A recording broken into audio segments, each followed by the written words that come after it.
Hello, Star Wars fans. Hey, do you know there's just 191 days until Christmas 2022?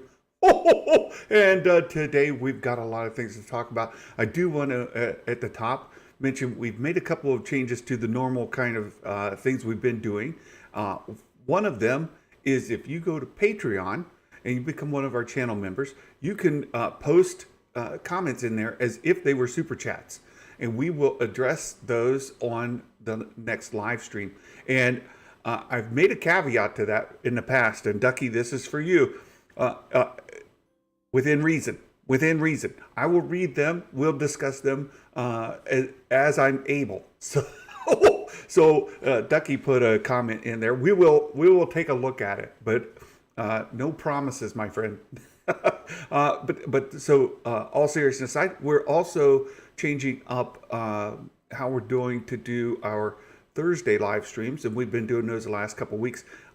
We have a community portion of it where you can join the discussion as well. And so let's go ahead and get started. Meg, how are you today? Hello, Santa. Hello, community. And hey, I've been seeing it go around, and I wanted to hold off and say congratulations on the 110,000 subscribers. And that is awesome news, and well Thank on you your so way much. to 150 and beyond, right? That means a lot to me. Thank you, Santa. Oh, you're very welcome. Well deserved, folks. Make sure Meg, let other folks know. Let other folks know of Meg's channel. I'm sure everybody does, but if they're not subscribed, they should be. It should be. There's no excuse for Meg not to already have 150, except she just hit 110. So let's get her to 150, well beyond. She deserves to be way above that, and hopefully 250 and 500, a million. Let's keep it going. Let's keep it going. That's a dream come Yes. true if it happens. Well, we certainly hope. We certainly hope. So there's some things to talk about, and you've been doing fantastic covering, as you always do. The first thing I thought we would maybe start with is this Taika Waititi thing, and Yes. I've been having fun with it this week because part of his quote is entertaining to me. He says, "For Star Wars to expand, it has to expand," and I thought, well, that's quite intuitive. That's Very intuitive, but sometimes the obvious needs to be said twice in the same sentence. sure. So I love that quote, and I agree that I am in favor of Star Wars expanding. I've got a friend, Jason Presson, who is at Polyhedral Paradise. He believes, well, at least he tweeted it. We had a little discussion about it. Star Wars at its heart is the Skywalker saga. Anything beyond that, he says, just space fantasy, doesn't count, right? That's not for him. For me, personally, I am all about seeing Star Wars universe expand beyond the Skywalker saga. I would love to see something in the unknown regions, focusing on the Chiss, and past the sequel trilogy, past the Skywalker saga, maybe way before the Skywalker saga, explore other stories within the Star Wars universe. How are you on all that? I very much agree with you. I think Star Wars under Disney does so much better when they decide to go their own way with things and kind of be daring to tell a new story that doesn't rely on characters we know and love. And obviously there should be some here and there that we run into. I suspect even though Taika's moving away from the Skywalker saga, if he is dealing with the sequel era, we might come across Rey if she's important during that period. I'm just excited for the storytelling potential there. The Mandalorian shows it, Rogue One shows it, the Andor series, which I know we're going to speak about later, is another example of Disney doing much better when they go their own direction with their own characters. Yeah, I agree with you. And we've talked a lot about it, how the legacy characters have such a reverence in the community within the Star Wars fandom that telling stories with those characters or involving those characters is very, very important and needs to tread carefully. And what we have not seen necessarily in the eyes of many fans is that care taken, that they seem too loose and fancy free with the stories around and involving and about those characters. Am I accurately? I think so. I think, especially with like Luke and Obi-Wan, these characters that were George Lucas's, they work because he knew how to treat them. He knew how to put them in the story, and I guess he understood who those characters were fundamentally and the decisions they make. And so when you have other writers like, or creatives and directors like J.J. Abrams and Rian Johnson getting involved, there was always going to be some disconnect between what fans expect from the George Lucas vision and their own vision. So when they come up with new characters, they end up working a lot better because A, we don't know much about them, B, they can explore them from scratch in whatever direction they want to go in. It's the same with Omega and the Bad Batch. Agreed. Agreed. We saw a lot of it with the Book of Boba Fett, and I think the Book of Boba Fett may be a really, really good example that here's a character that wasn't necessarily, well, isn't, never has been a focal character of Star Wars, right? He's a supporting character, certainly a character with a lot of intrigue and a lot of importance, but never the central character of Star Wars itself. Maybe an episode of Clone Wars here and there, certainly supporting in the original trilogy and involved in a central story arc of the prequel trilogy for sure, but not a character that was a headliner. And we get a Book of Boba Fett headline show, and even there, where you would presume maybe there's some more leeway to move a character or tell a story that a creative wants to tell, they kind of ran into some of the landmines around that character, if that's a term I can use. I know this world's in a crazy place, and we have wars going on, and landmines are terrible things, but if I can use that analogy, if you guys will allow it, well, you know. Yeah, Boba Fett's a really interesting one because, as you say, he was always a supporting character, and the mystique built around him was such that we all had a mythos, these ideas about him. And so when Attack of the Clones comes out and gives him a concrete backstory, that kind of added to it, but for some people it took away from it, in a sense.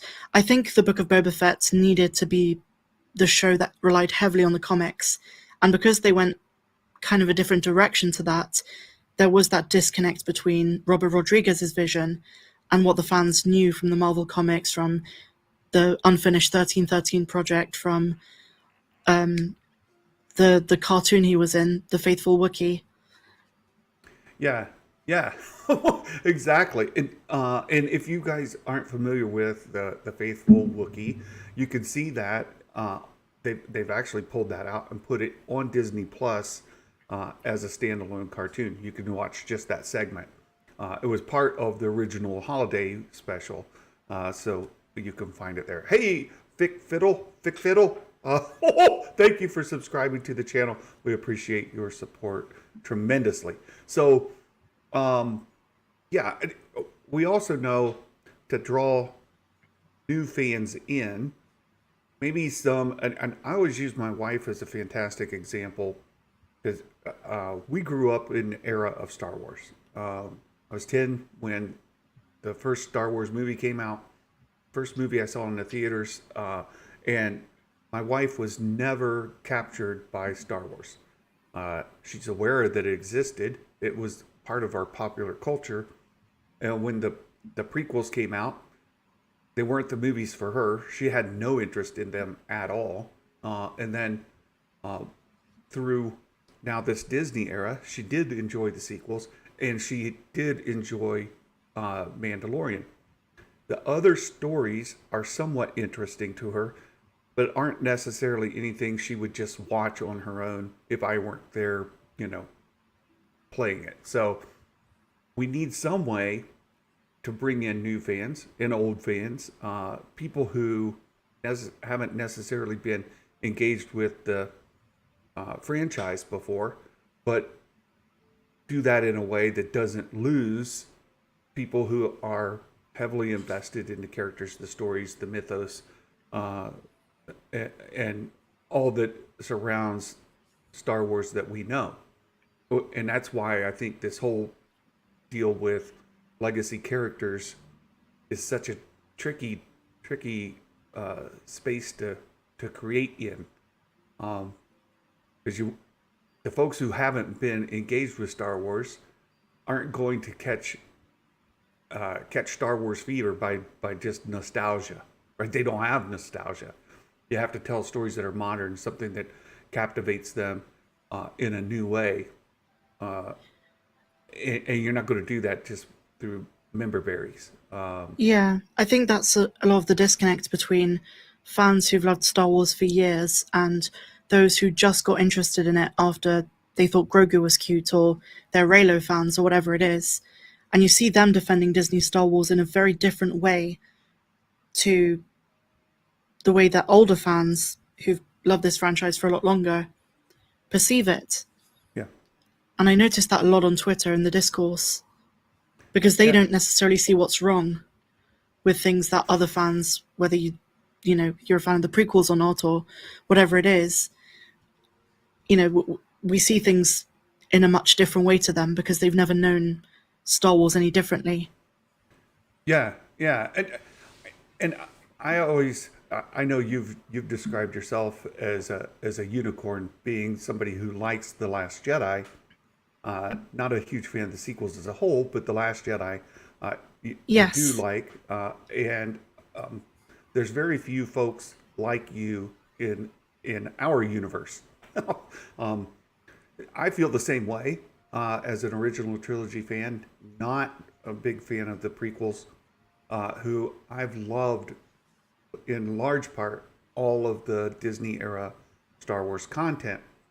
I've been engaged with Star Wars since I was 10, and it's been an important part of my life for better part of 45 years. So um, a lot of the complaints that people of my generation have are these legacy characters, how they were treated, and I don't share their same passion for some of the treatment, um, which I find unique, and also I attribute to how I had to consume the prequels and come to understand Star Wars in a different way.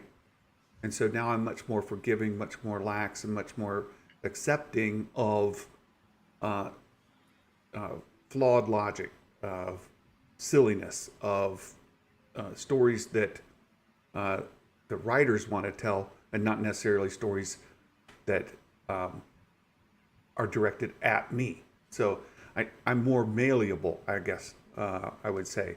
Um, so that's the interesting part. And I think the great thing about subjectivity to do with art, especially storytelling, is it will speak to us in different ways based on our own life experiences. You might relate to Ray or old Luke and the defeatism that he felt in a way that someone who's more critical of, say, The Last Jedi would not see that. Right, right, and that's very well said, Meg. That's very well said, and I appreciate it. Thank you. So uh, let's talk about that as it relates to Kenobi in this chapter 5. Um, it certainly treated Anakin's character and Vader's character, I would say, with the right amount of nostalgia and meeting fans' expectations for who that character is, what that character is about at this point in the timeline. Maybe not perfectly, but much better than, let's say, Boba Fett or Luke or Han.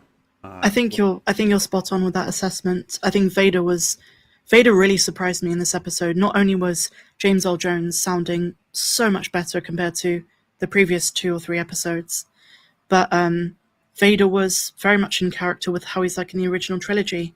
His presence, his domineering presence speaks for itself. The way he already knows a betrayal is going to happen, so he has the real Grand Inquisitor waiting, taking him to Jabin with him. He was so in character, and the flashbacks were great.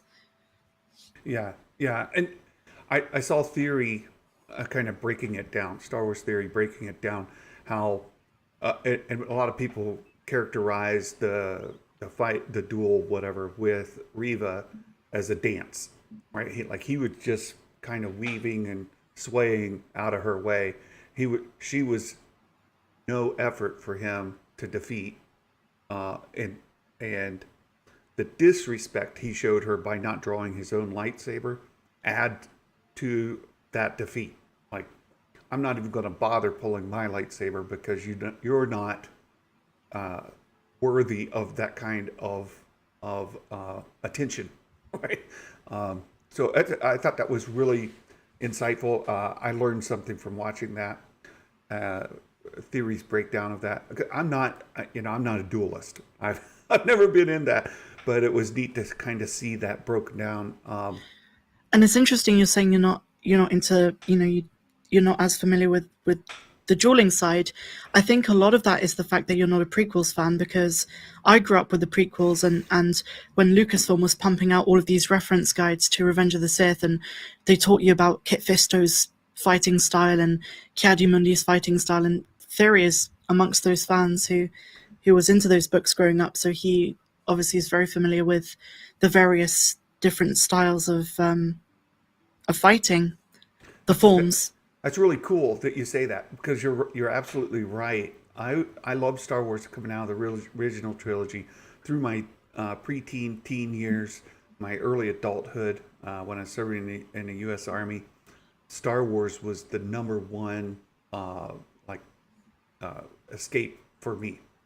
I read the original Thrawn trilogy.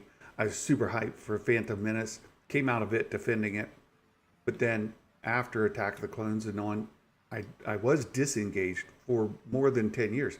I didn't read any of the novels, none of the comics. Was completely disengaged with Star Wars as I was raising my oldest daughter.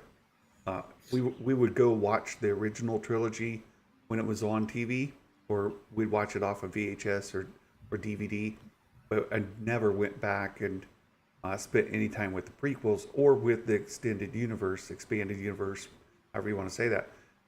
So that's very, very good that you put your finger on that. Fighting forms, to me, I was clueless of. I keep hearing people talk about it, and I've learned a lot about it recently. But in addition to that, I was not an athlete. I was a musician, and so I was never involved in any kind of hand-to-hand combat or any kind of martial arts, anything like that, where I would learn combat techniques. So and really be able to break them down. So Fair enough. I just don't kind of tie into Star Wars that way. And as you already said, as a subjective art form, we all have our own connections to it. A musician who's 55 years old might be different than a musician who's 25 years old, for example. Yeah, absolutely. And when you're talking about reading Heir to the Empire and going into the Phantom Menace, with all of those kind of years between 1983 and 1999 of comics and expanded universe, which really took Star Wars seriously, and then to have the prequels, I can see how there's a massive gap in expectation there. Yeah, it really was different, and in any event, I think Chapter 5 of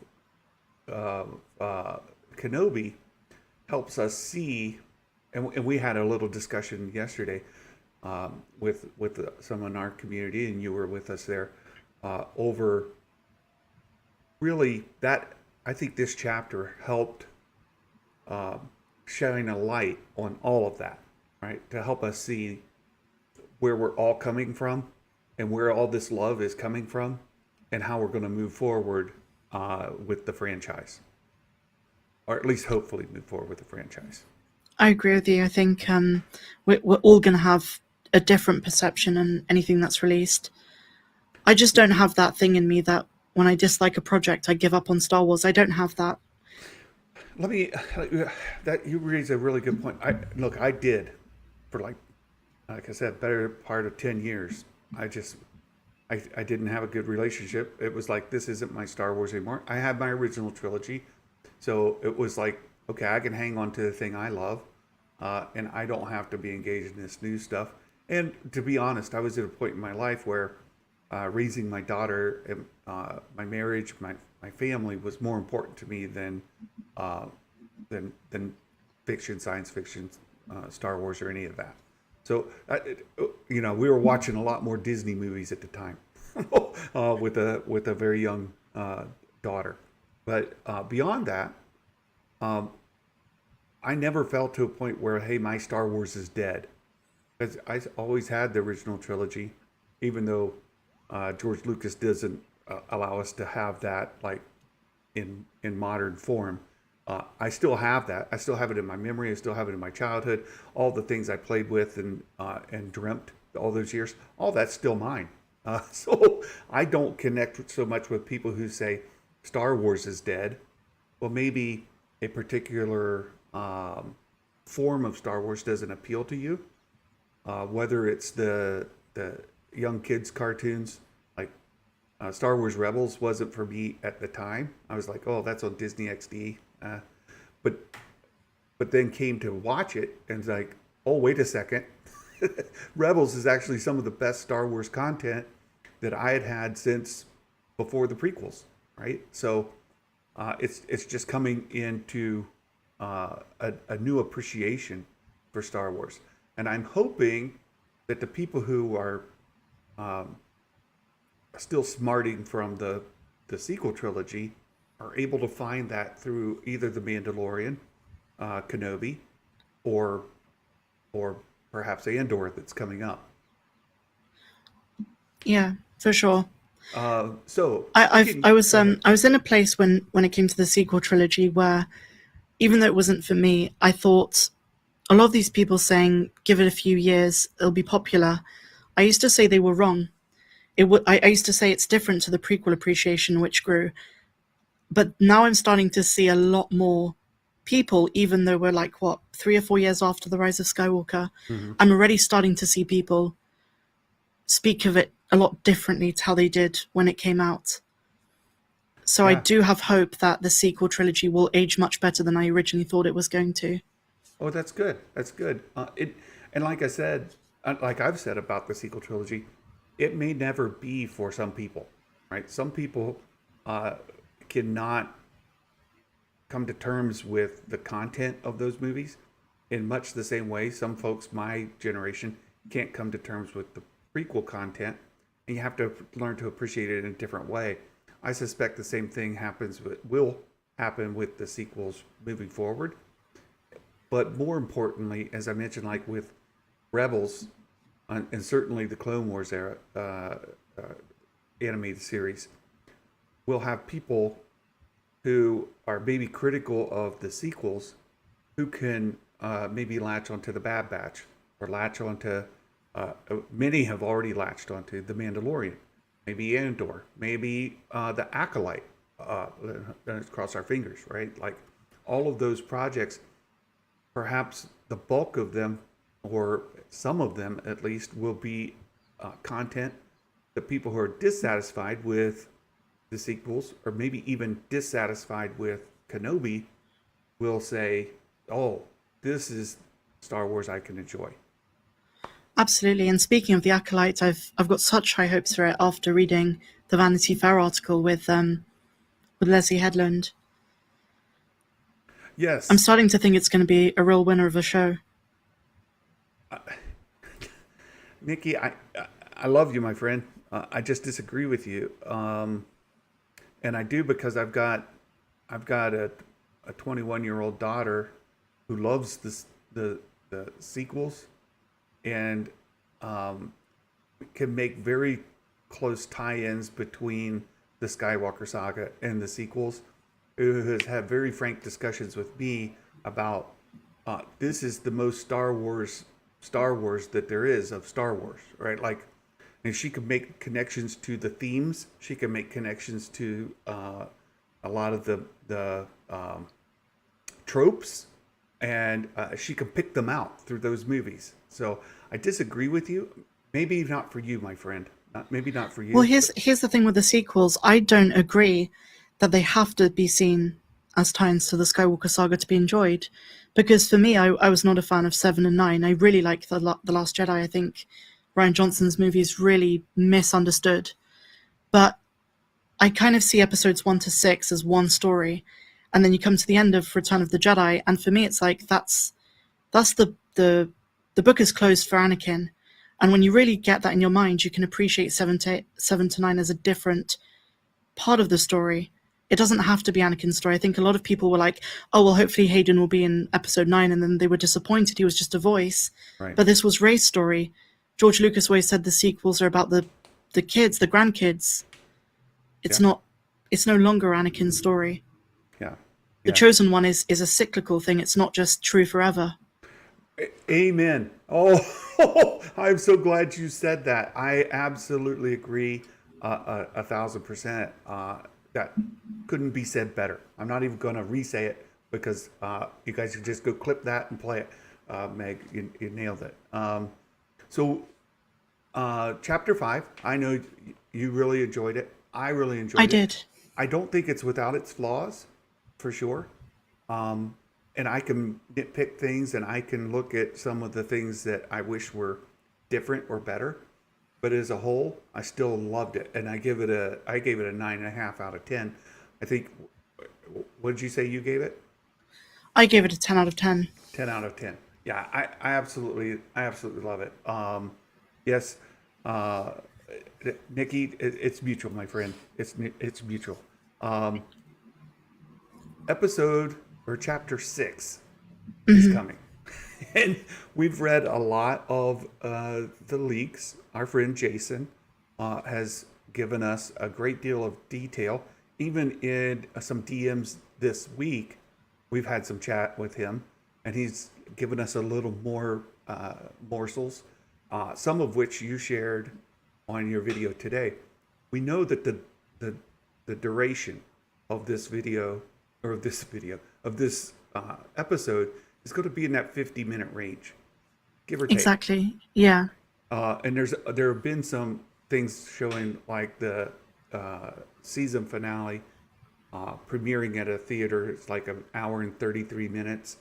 But Jason's helped us understand, how that breaks out. And there's been other stories as well that you can read to tell us about this Q&A session that's attached to it. And when you do the math, it chops it down under an hour. So I feel very, very confident to say, yes, this finale is going to be under an hour. And there are some things coming. I'll give you guys a little bit of a preview. Jason has a video coming out. He'll be talking about it in a half an hour. And the title of it is Good News About the Kenobi Ending. Oh. Oh, I know. And I said, oh, okay. And I went and looked at the video, see if there was anything in the description. There was not. But I went and looked. I He loves to tease us. Yes, he does with his squirts. So today he said something about how they shot the end scene that should make canon critiques happy. People who have been critics of the treatment of canon, Star Wars canon, should be happy with the way. Oh, can somebody snipe that bot, please? One of our mods snipe the bot. That'd be great. Hey, there's Jason. So, yeah, hopefully, and make sure you turn in to makingstarwars.net, the Making Star Wars show. Right after this, I've got a link to it in YouTube that will automatically redirect you over to Jason's live stream following this one. So if you just hang on here, it'll automatically direct you over there, and you can catch his story about the ending being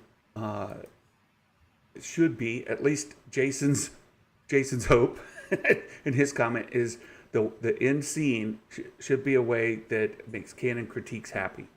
So has he modified his original episode 6 leak? He has not, And you go back and read it. He hasn't updated his.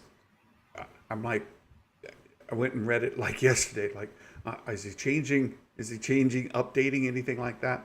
But no. So now he's going to just add to it some more information. Yeah, yeah, Interesting. exactly. It might be about Reva. It might be. Since you name drop her, we talked about it a little bit yesterday. The potential of a Reva spinoff. There's been some rumors of it. I don't think there's any actual legs to the rumor, but speculation that there could be a Reva spinoff. And we talked about it yesterday. I would love to see myself where her character goes following Kenobi. I don't think her story is done, especially with some of the changes that we've heard. I don't think her story is going to be complete at the end of Kenobi, and where her character goes from here might be a compelling story. Do you think this is going to spark some Reva is Snoke theories? I love it. Better yet, Reva is Plagueis. Reva's Plagueis. That's even better. You know, any good Star Wars rumor has to be related to Plagueis. That's all Santa's salty about Plagueis. He doesn't like him. I am salty about Plagueis. I don't understand the fascination with him. Anyway, I hope that they tell Plagueis' story in a compelling way, and maybe it'll be the told in the Riva series. I have a question for you then, Santa. Yeah. Who do you prefer, Darth Plagueis or Pon Krell? Oh no, Pon Krell's a terrible, terrible He is. He's a terrible person. individual. I'll take Plagueis because Plagueis doesn't do anything. But anyway, that was my joke. I mean, he's so great. They wrote an entire book about him, and he's not really He's not in even in it. Yeah. We've had this discussion before. I guess you could say he's wise. And it's a story many people wouldn't tell you. Before that novel came out, I really liked the theory that Darth Plagueis never existed. Oh. There are some really interesting fan theories about why Palpatine told him that story. Yeah. Novak says, recap, who is Pon Krell? He is the four-armed Jedi who was an absolute... Basilisk. Yeah. That's his species. I thought you were going to fill in the blank on... Oh, I see. He was a dick. There you go. See, we can work together. He's kind of got a bit of Barasoffi in him, but he went a step further. Oh, such an a-hole. Like, he's terrible.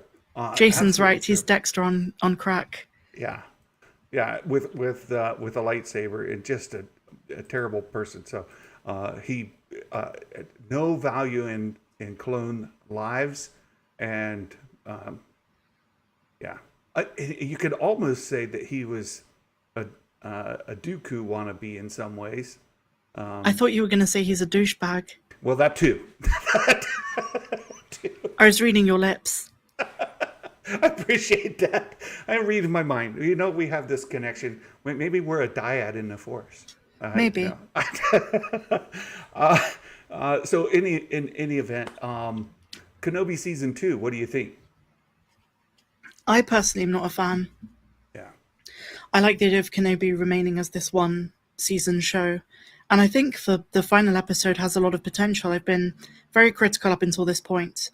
But having seen how well written and paced episode 5 was, I'm starting to think they can wrap up this story well in episode 6. But then there's a part of me that wants to see more of Ewan, more of Hayden, and just really wants more stories with them. But then again, they've got to be careful with how they treat this time period. You're exactly right. You're exactly right. And that's my concern. Like, I think there is a great desire in the fandom to see more Ewan and Hayden together. How you do that and how you tell that story is very complicated and doesn't give you a lot of room to take creative license, right? There's the guardrails there are fairly serious, and to do anything that involves those two actors at this point in their lives, you have to de-age better than they did in the Kenobi episode. Which, by the way, that de-aging, do you think they'll go back and they'll touch up the digital effects and de-age? I've watched the episode quite a few times, and it's not as bad the third or fourth time watching it. Okay. It was more the shock the first time. Yeah. I think there were some talented folks on YouTube who put together their version of the scene with Anakin de-aged, and it looked really good. So who knows? Yeah. Maybe it's another Lucasfilm hire, like they did with Luke. Shamuk. Yes.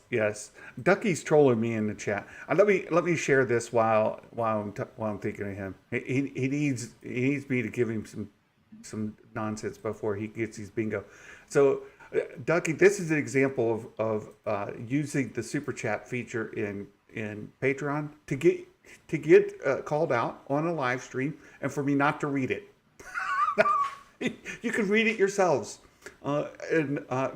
This is fake news right over here. Fake news. And I thought somebody was supposed to take Ducky's internet away from him this week because he's been winning the contest for predictions.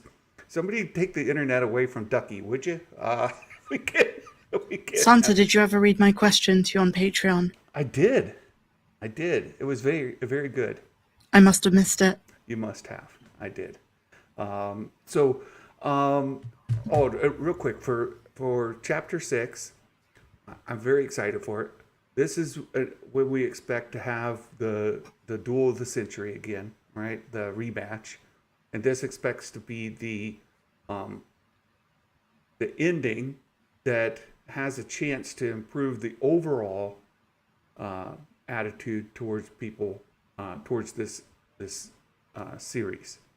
I want to raise another point about this too, because the more I watch, and even myself, who I've been largely a fan of the series as a whole, think that this would be served very well, or it would have served very well to be released as a single movie feature rather than episodic, because some of the episodes were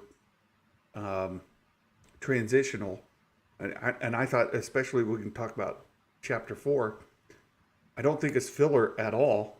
It was developmental, right? It really brought the story forward, the characters forward, but had they put this together into a movie format, perhaps the pacing and the editing, the story itself could have been tightened up, and I think would have been received better as a whole, considering what we had in Chapter 5 and what's coming in Chapter 6. When you watch that as a movie, you may have said, well, the first act was meh, the second act wasn't for me, but the third act was great, right? And you come out of it with an overall positive attitude, where over the course of 6 chapters, by the time you get to 5, you may be too salty. If we get any sort of Vader, like we got in Episode 5, I think this last one's going to be insane. Oh, no. S&M?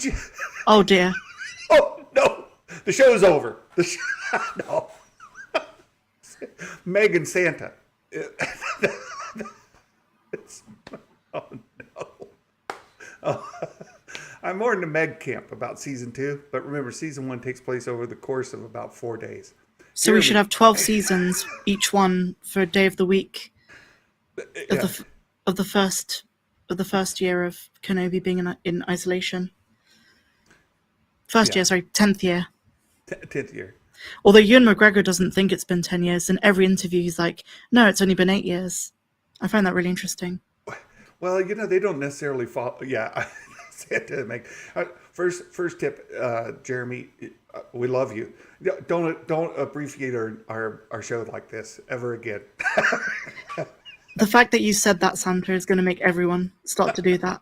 It's already happening. So according to Google, S&M is sadism and masochism combined. Interaction, especially sexual activity, in which one person enjoys an... Oh, okay. I'm not going to read the rest. Please.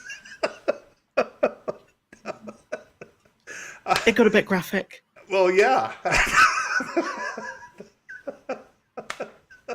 Oh, as for Jeremy, Jeremy, what have you done? Uh, season 2 could literally take place over the course of a week, with Yoda training Obi-Wan to commune with Qui-Gon.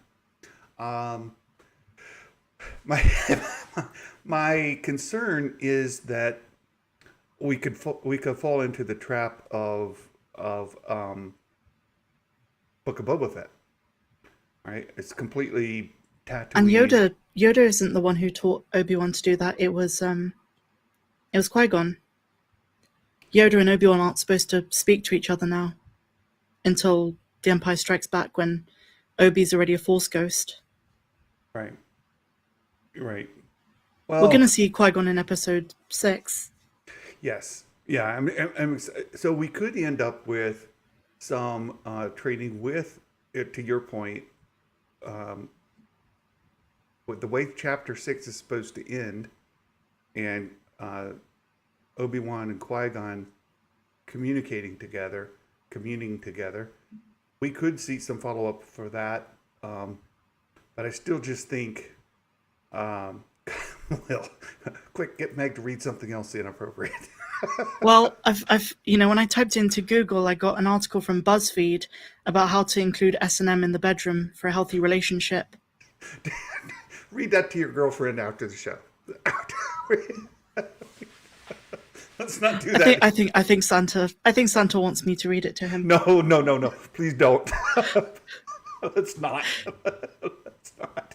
Real quick, we're going to talk. We do have a fun article from StarWars.com that I want to get to, and real quick, a couple things. So Andor's coming. You're really, really high on Andor and what it has for us. A lot of it was location Absolutely. shot. Well, our I'm friend I'm Greg, telling you right now, this is the show. very good. Yeah, Greg was out there at one of the locations in Scotland. So it's a lot of it was shot in the UK and on location, not in the volume. Indeed, it's Um, going to look like Star Wars again. it should be great. It should be great. The story itself should be in a 12 episodes. This is a saga in and of itself, especially if you group it with Rogue One, because we know season one. What this is? How many years before Rogue One? 5? Is that 5, right? yeah, Yeah. 5 years, but it's going to jump the timeline a bit. Well, I thought season 2 is supposed to jump up to um, just before the Rogue One and end into Rogue One as Rogue One ends into A New Hope. That's right, but the first half of season 1 is also going to explore Fest and Andor's childhood, and I shouldn't say this, but some prequely things. Excellent. Excellent. Ronnie, you're too young to know the answer to that. Don't Google it. Don't. Don't. Well, in England across the UK we have a shop called M&S, There you go. Marks and Spencers, but not S&M. Marks and Spencer's. uh, oh my goodness. Yeah, I am also very much looking forward to Andor. We you did an update on Andor just this week, didn't you? I did, yes. So that news is going to be coming. I know that you have a great deal of information about Rogue One, and your hype for it, I think, is not unwarranted at all. So, very much looking forward to that. Shadow of the Sith, that novel's coming out this coming week. It is. That's a big How? one. Yeah, are you excited for it? Or I really am. I there's really been some am. excerpts and there's been some early reviews of it already. I watched. Star Wars Star, Explained did one. Yep, I saw his, and he had a bit of a mixed. He's like, well, the first part of it was really good. The second part he didn't care for as much. So I'm really anxious to read it for myself. As somebody who loves the sequels, I'm interested in learning more of Rey's story. And Alex shared that we are going to get a lot of her parents' Fun times. We're going to get that story expanded within there, right? Um, Jason, Meg, you've started. No, we got to blame Jeremy. It was Jeremy's fault. Let's see, real quick. We have a fun article here on StarWars.com. Meg, I sent you the link to it. So as we go through here, you can answer the questions, and then we'll get our results, and we'll see what kind of Kenobi are you. I have no idea what this is about. I have not taken the quiz, so we'll find out. It says we've been thinking about Kenobi, and we followed his journey from Padawan to his nemesis with Darth Vader, and so on and so forth. So we'll go through. We'll find out. If I were to guess just off the bat before I take the quiz, I would say I'm the hermit Obi-Wan who lives in a cave by himself. That's me. If you were to guess before you take this quiz, what kind of Obi-Wan would you say you are? The kind of Obi-Wan that knows how to romance a Jawa. He does have that Jawa girlfriend. No, he does. Well, we're starting to learn that Jawas are a particular. No, I should stop. a preference on Star Wars Tinder. Exactly, and especially for people on Tatooine, there's a little. What's your favorite color? I love how quickly you went from digging yourself a hole to what's your favorite color? Yeah, what's your favorite color? Mine is red. It's always been red. What's your favorite color, Meg? I'm gonna say green. Green. Okay. What's your favorite season? Summer, winter, spring, or fall? Now this one may come as a surprise to some people, but before I answer, what's your favorite season? Probably spring. Spring. Spring is my least favorite season. It's rainy. It's muddy. It's gray. It's all of the bad things. Fall, on the other hand, is beautiful. The change of leaves. I live in the Midwest. It's a beautiful season. Shouldn't yours be winter because you're Santa? I said it would be a big surprise to a lot of people. Winter's my second favorite, but fall's my favorite. Your favorite game? Hide and seek, tag, basketball. Oh, you had to mention the basketball. Person who wrote this is not very athletic. No. It's like, let's put some sports that some people play. Hide and seek and tag, not even sports. Like activities, but I wouldn't call them sports. I feel like all of these StarWars.com quizzes are funny because they're written by aliens trying to be human. That's probably true. There's been a lot of stories released here, at least in the States, because some of the government programs that were exploring unidentified flying objects, or UAEs, I think they call them, unexplained aerial phenomena or something like that. UAPs, a lot of that's coming to light. And so there's a lot of speculation and information revealing what these are. So perhaps the aliens are amongst us and they're actually writing these quizzes. So of these four things, which is your favorite of these? The first two, once you're an adult, are creepy. So probably tennis. I'll go creepy. I'll hide and seek. You know, because Santa, he hides the presents. You got to get rid of it. How do you unwind? Meditation, writing, travel, or rest? Very specific things. I guess rest. Rest. I'm going to go with travel. And by the way, a week from tomorrow, we're headed down to Orlando. We're going to spend some time down there. We're going to meet with some of our friends who live in that part of the country. Awesome. What kind of job best suits you? Soldier, I've been one of those. Detective, negotiator, or teacher? I've been a teacher. I'm going to say teacher just because I know it's going to give me the Alec Guinness one. You don't know that. I mean, he was Anakin's master as a Padawan, in the prequels. So you could very well get the prequel version. We'll see. Which Star Wars character would you most want as your Jedi Master? Now, this is probably where you can sway the outcome. You want Anakin as your Jedi Master, Qui-Gon, Yoda, or Dooku? Qui-Gon. Yeah, I have to go with Qui-Gon as well because, yeah, Yoda's a little sus. Right? He'll He lie is. to you. Dooku might Someone be the should most clip that. honest. Someone should clip Santa saying he's a little sus. It might come in handy as a GIF later on. It could. Yeah, Dooku, to be honest with you, Dooku might be the best answer there. Your best quality, empathy, patience, fortitude, or all of those. That's a cop out answer. I hate that answer. Which is your best? All of them. Well, it can't be all because it says which. But anyhow, what's your best quality? Fortitude. Fortitude. I'm going to take patience. Patience or empathy? Patience. I'll take patience. 8. How attached do you feel to the people around you? I read that as how attracted do you feel to the people around you? Jedi avoids attachments. Friends like that are family. Friends that are like family.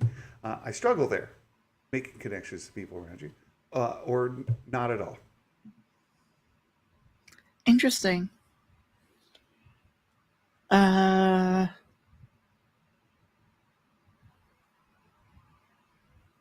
Maybe the second one. Friends are like family. That would be it for me as well. And how do you prefer to travel? Car, train, boat, or I'd rather stay home. I guess by where's the boat. plane? Plane's not even on here. I'm going to take car. And then, what's your favorite Kenobi quote? The boy is dangerous. Had you said the word, I would have left the order. Hello there. Or stay hidden. I love how they've only included one that most people quote Obi-Wan on. Right, right. Well, I mean, the second one to Satine was quite powerful, but you'd had to see the, It was very powerful. yeah. So, I'm going to say hello there. yeah, it's got to be the favorite, right? So there we go. I have General Kenobi. Me too. Oh, there you go.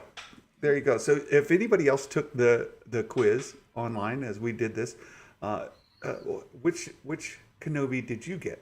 So we both ended up with General Kenobi. That's fun. That's fun. Not a specific Kenobi, a general Kenobi. Right. Yeah, neither of us got specific Kenobi. I don't even know what options are available. Like you said, do you get Alec Guinness? Are there 2 Kenobis? Like, how many versions of Kenobi are even possible in this quiz? They might have gone for the lazy option, just had the one. Jeremy got S&M Kenobi. I'll bet he did. I'll bet he did. Oh my goodness. Oh my goodness. Hey, we also have a Mike Porter dad joke. And I keep forgetting to do these, but Mike Porter gives us the best dad jokes, and he gives us some good Star Wars ones.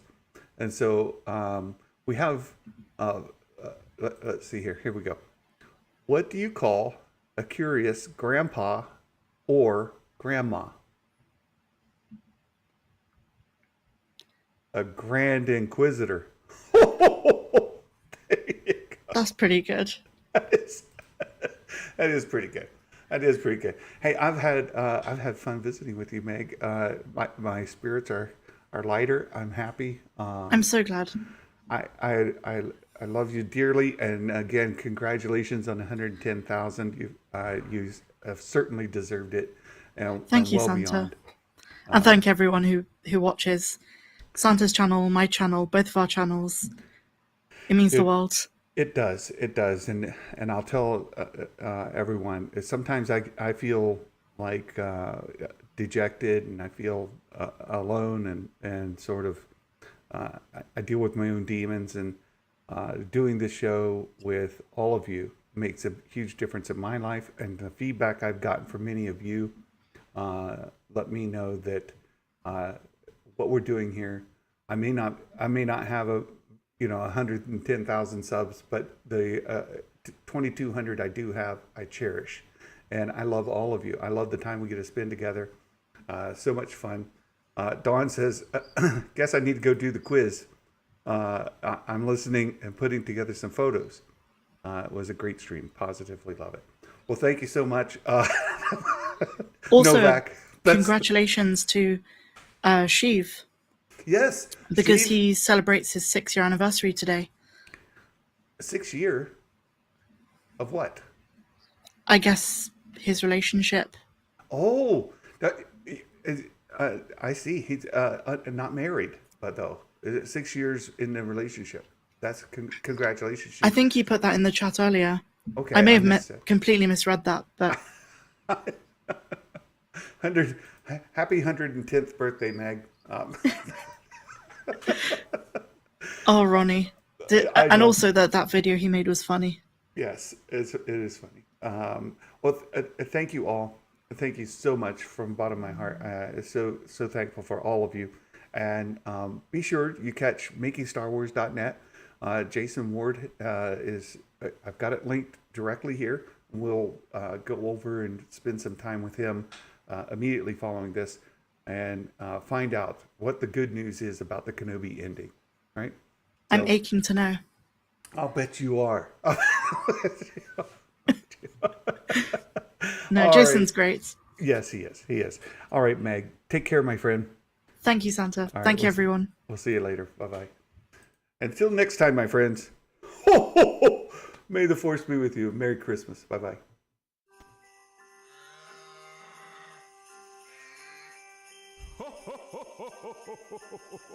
Hot dang!